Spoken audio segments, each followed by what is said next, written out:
예수께서 예루살렘으로 올라가려 하실 때의 12제자를 따로 데리시고 길에서 이르시되 보라 우리가 예루살렘으로 올라가노니 인자가 대제사장들과 서기관들에게 넘겨짐에 그들이 죽이기로 결의하고 이방인들에게 넘겨주어 그를 조롱하며 채찍질하며 십자가에 못 박게 할 것이나 제3일에 살아나리라. 그때 세베대의 아들의 어머니가 그 아들들을 데리고 예수께 와서 절하며 무엇을 구하니 예수께서 이르시되 무엇을 원하느냐 이르되 나의 이 두 아들을 주의 나라에서 하나는 주의 우편에 하나는 주의 좌편에 앉게 명하소서. 예수께서 대답하여 이르시되 너희는 너희가 구하는 것을 알지 못하는도다. 내가 마시려는 잔을 너희가 마실 수 있느냐? 그들이 말하되 할 수 있나이다. 이르시되 너희가 과연 내 잔을 마시려니와 내 좌우편에 앉는 것은 내가 주는 것이 아니라 내 아버지께서 누구를 위하여 예비하셨든지 그들이 얻을 것이니라. 열제자가 듣고 그 두 형제에 대하여 분이 여기거늘 예수께서 제자들을 불러다가 이르시되 이방인의 집권자들이 그들을 임의로 주관하고 그 고관들이 그들에게 권세를 부리는 줄을 너희가 알거니와 너희 중에는 그렇지 않아야 되나니 너희 중에 누구든지 크고자 하는 자는 너희를 섬기는 자가 되고 너희 중에 누구든지 으뜸이 되고자 하는 자는 너희의 종이 되어야 하리라. 인자가 온 것은 섬김을 받으려 함이 아니라 도리어 섬기려 하고 자기 목숨을 많은 사람의 대속물로 주려 함이니라. 아멘. 하나님의 말씀입니다. 하나님께 감사합니다.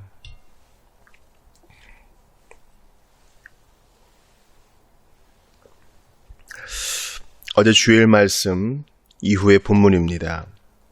포도원의 품꾼들 비유를 말씀하신 후에 주님께서 죽음과 부활을 세 번째로 말씀하십니다.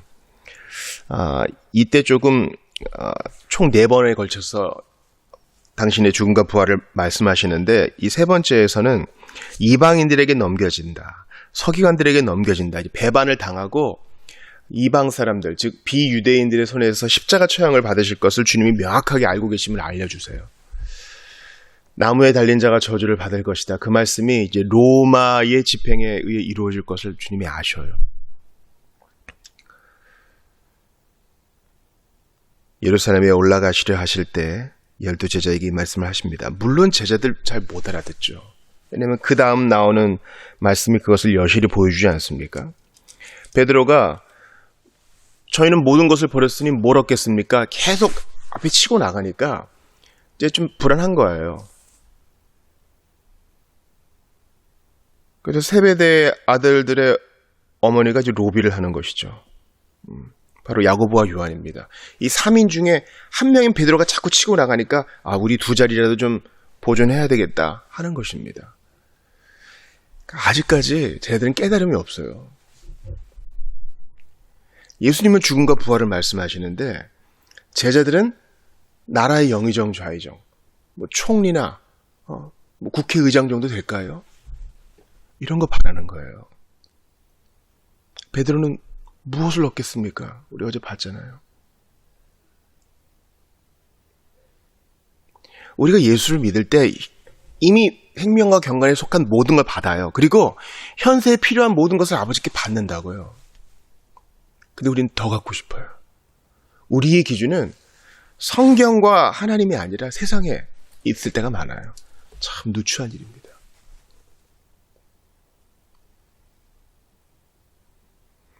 그리고 세베대의 두 아들들도 아마 어머니께 요구를 했든지 이 어머니도 다른 사람들과 다를 바 없죠. 자기 아들들이 입신양면하는 거 원하는 거예요. 세상에서 높이 들리는 자가 되기를 원하는 겁니다. 근데 예수님 보세요. 예수님은 책망하지 않으시고 묵묵히 가르치시고 두세요. 이게 저에게 한없는 위로를 줘요. 이런 로비를 하려고 그럴 때 예수님이 말씀하시죠. 너희는 너희들이 구하는 거 모른다. 내가 마시려는 잔 너희 마실 수 있느냐? 그들이 대답하되 아마 야고보와 요한이 듣고 있다가 할 수 있습니다. 탁 끼어들었겠죠. 그때 예수님은 과연 내 잔을 마실 것이다. 이 말은 뭡니까? 야고보는 순교의 첫째물이 됐고 참으로 얄궂어 보이게도 요한은 제자 중 가장 늦게 죽은 자가 돼요. 과연 주님이 주시는 잔을 그들은 마셨습니다. 그래서 어쩌면 이 야고보의 공백을 바울이 메웠다고도 할 수 있겠어요. 야고보는 정말 일찍 갔어요. 그러니까 그들이 원하던 우편 좌편은 아니죠. 하나님이 각 사람에게 주시는 몫이 있고 각 사람의 부르심이 있는데 너희들이 원한다고 그거 받는 것도 아니다. 그러면서 22절, 23절 보세요. 내 좌우편에 앉는 것은 내가 주는 거 아니고 내 아버지께서 누구를 위하여 예비하셨든지 그들이 얻을 것이니라. 하나님이 예비하신 대로 다 각각의 몫이 있어요. 바울의 몫이 있고 요한의 몫이 있고. 그리고 제가 이거 성경 공부할 때도 강조한 건데 12사도 중에요. 성경을 기록한 자는요. 몇 명 안 돼요. 벌써 사복음서만 봐도 2명밖에 없잖아요. 그 다음에 성경을 기록한 자 별로 없어요. 나머지는 무명자예요. 그래도 하나님이 예비하신 대로 가는 거예요. 각각의 부르심에서 충성하는 것에 따라 상을 받는 것이지 나는 좀 베드로처럼 되고 싶은데 나는 좀 바울처럼 되고 싶은데 그거 내가 원해서 되는 거 아니에요. 이것은 젊은 그리스도인들에게 주는 말씀이기도 합니다. 내가 되고 싶은 이상이 있어요. 그것 때문에 예수를 이용하지 마세요. 우리는요, 언제나 주님의 처분에 내 주님하고 따라가야 될 자이지 주님을 조종해서 내 욕망을 채우려는 자가 되어서는 안 돼요! 안 된다고. 예수 팔아먹어가지고 내 욕망 채우고자 하는 장사치, 그런 노릇 하지 맙시다. 얼마나 누추해요, 여러분. 얼마나 누추하냐고요. 그런데 주님은요, 꾸짖지 않으시고 하나하나 가르치세요. 이게 저에게 한없는 위로를 준다니까요. 이제 곧 잡히시고 돌아가실 거니까 기대도 안 하시나 보죠. 아니에요. 이 말씀은 언젠가 다 기억이 납니다. 마태가 이거 기억했다가 다 쓰는 거 보세요. 우리가 뿌린 씨는요, 하나도 그냥 떨어지는 법이 없어요. 우리 주일 오후 모임할 때 사는 게 재미없다고 하는 분한테 전도하신 분 우리가 얘기 듣고 감동을 받았잖아요. 맞아요. 우리가 한마디 건넨 것은요, 땅에 떨어지는 법이 없어요. 될까 하지만 주님은 된다 하셔요. 다만 때와 기한과 방법은 아버지께 속한 것이지 우리는 그저 충성하는 것밖에 없어요. 열제자가 이 모든 얘기를 듣고 열받았습니다. 사실은 야고보와 요한과 예수님은 친척 관계예요. 그러니까 이 세베대의 아들의 어머니와 마리아하고는 자매 관계라고도 할 수 있겠죠. 그때 예수님이 본뜻을 전하십니다. 너희들 크고 싶으냐? 높은 자리에 앉고 싶으냐? 그런 거 다 이방인들이 하는 거다. 비신자들이 하는 거다. 이방인의 집권자들이 그들을 임의로 주관하고 그 고관들이 그들에게 권세 부리는 줄 너희 알지? 힘의 논리가 지배하는 거 알지? 그러나 너희는 그렇지 않을지니. 우리 어제 배웠잖아요. 나중된 자가 먼저 되고 먼저 된 자가 나중되는 역설의 진리가 천국에 적용되니 너희 너무 세상 닮아가려 하지 마라. 세상 쫓다가 천국 잃어버린다. 주님 가르치셔요. 근데 이 힘이란 게요, 참 매력이 있어요. 돈보다 더 매력이 있어요. 그래서 노역에 쌓인 자들이 자기를 객관화하지 못하고 계속 정치판에 나가는 겁니다. 그 정치란 것은 무슨 국회의원만 된다는 거 아니에요. 어떻게든 감투 쓰는 걸 좋아해요, 우리는. 참 부질없는 짓이죠. 내 좌우편에 앉는 것은 내가 주는 것이 아니라 내 아버지께서 누구를 위하여 예비하셨든지 그들이 얻을 것이니라. 아버지께서 예비하신 자가 받는 것인데 분수에도 안 맞는 걸 구합니다. 참 누추한 노릇이에요. 그게 내 모습 되지 않도록 우리는 매일 주님께 엎드려야 돼요. 또 말씀의 빛으로 자기를 비추어 봐야 내 꼴을 안다고요. 잠언과 전도서를 보면서 지혜 없는 내 모습을 봐야 예수께 매달린다고요. 너희 중에 누구든지 크고자 하는 자는 너희를 섬기는 자가 되고 너희 중에 누구든지 으뜸되고자 하는 자는 너희의 종이 되어야 하리라. 나는 세상 권력 받고 싶으니까 종이 돼야지, 섬기는 자가 돼야지 척하는 게 아니라 진실로 주님이 낮은 자를 높여주신다는 말씀이에요. 베드로야, 야고보야, 요한아, 그리고 분내어 하는 너희들아, 너희들 다 한 가지로 대동단결되어 있구나. 다 높아지고 싶구나. 한 자리 하고 싶어 하는구나.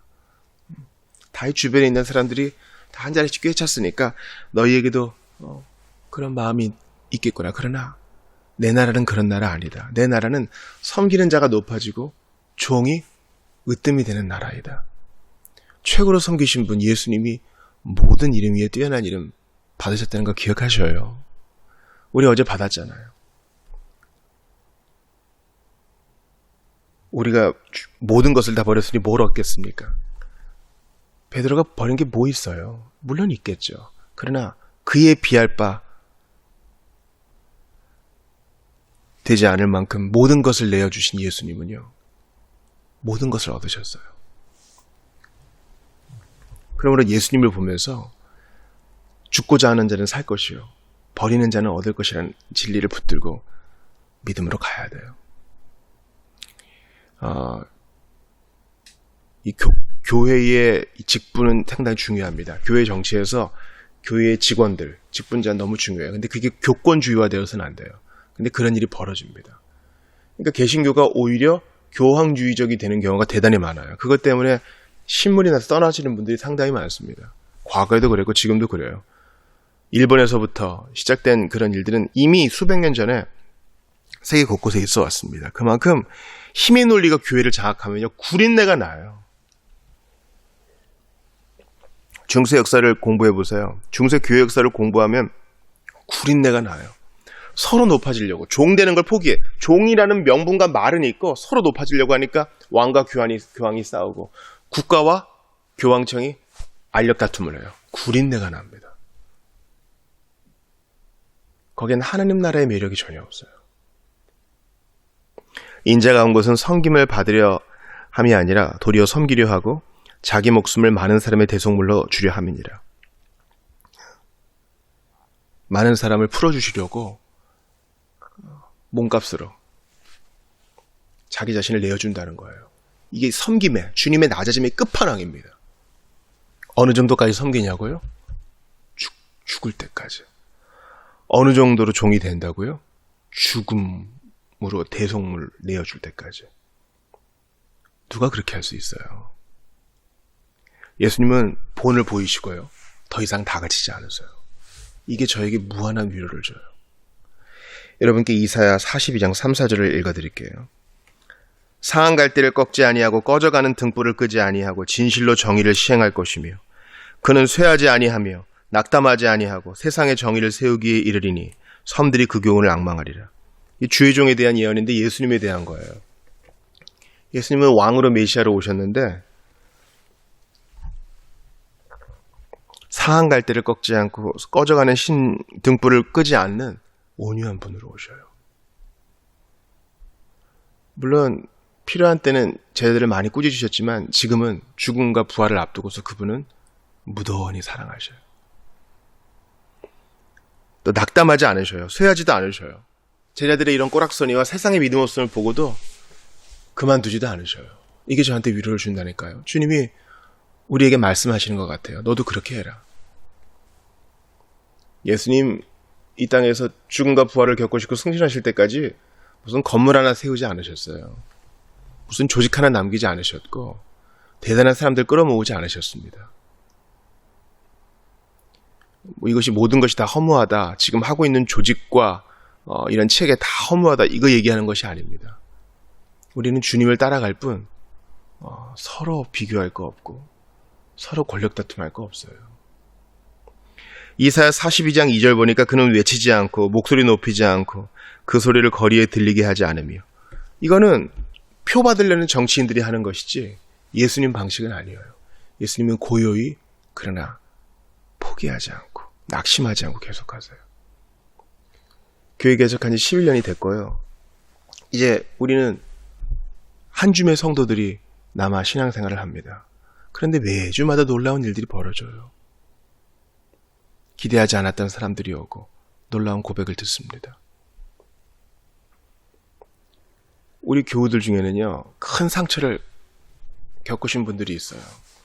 이분들이 과연 회복될까? 이런 의구심이 들 때 있어요. 우리 교우들 중에는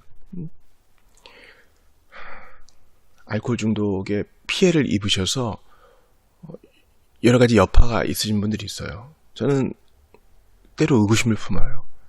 이분들이 과연 회복될 수 있을까? 참 믿어 없는 생각이죠.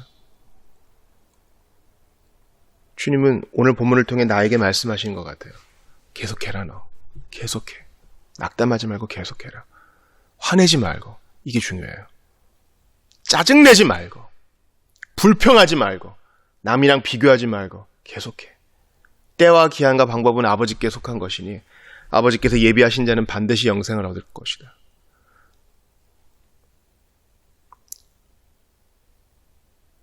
야고보와 요한은 그들이 로비를 하든지 말든지 하나님께서 그들이 정하신 바 그 목적을 수행하고 갈 것입니다. 우리도 마찬가지예요. 주 안에서 미치지 못할 기이한 일 힘쓰지 말고 젖된 아이가 어미 품에 있음 같이 우리 할 도리를 다 할 뿐이에요. 그것만 해도 밤 되면 피곤하고 자야 돼요. 때 되면 밥 먹고 기운을 회복해야 되고요. 그러다 보면 하루가 갑니다. 오늘 10월 7일이에요. 무더웠던 여름이 영원히 할 것 같았는데 날이 이렇게 추워지고 세월 금방 가니 해가 있을 동안에 주의 일에 힘쓰는 우리 모두가 되기를 바랍니다. 또 우리 주변에 이 제자들처럼 깨달음이 참 더딘 자들이 있어요. 사도들인데, 즉 직분도 있고 뭐 예수 믿는 도리에 용어들은 입에 배 있는데 아직까지 더디고 깨달음이 없는 자들이 있어요. 여러분, 우리가 화를 내고 짜증낸다고 그 사람이 변화된다면 온 세상 보고만은 금방 됐겠죠.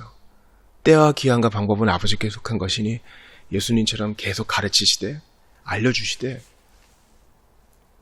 변화를 아버지께 맡기세요. 내 손에서 끝장을 보겠다는 교만을 버립시다. 우리는 그저 예수님이 가셨던 그 낮은 길, 그 좁은 길을 갈 뿐입니다. 그럼 일은 하나님께서 하십니다. 나는 폭발하고 싶어요. 나는 화를 내고 싶어요. 나는 모든 것을 그만두고 싶어요. 그런 마음 들 때에도 주께서 우리에게 주시고자 하는 그 잔을 묵묵히 마시면서 예수님의 뒤를 따라갑시다. 주께서 능히 함께 하실 것입니다. 내 자리가 초라해 보여도 주님이 내게 맡기신 성직이에요. 이 일을 통해 주께서 영광 받으시면 된 거 아니에요? 그렇게 주의 이름을 따라가는, 예수님의 뒤를 따라가는 여러분 되시기를 주의 이름으로 축원합니다.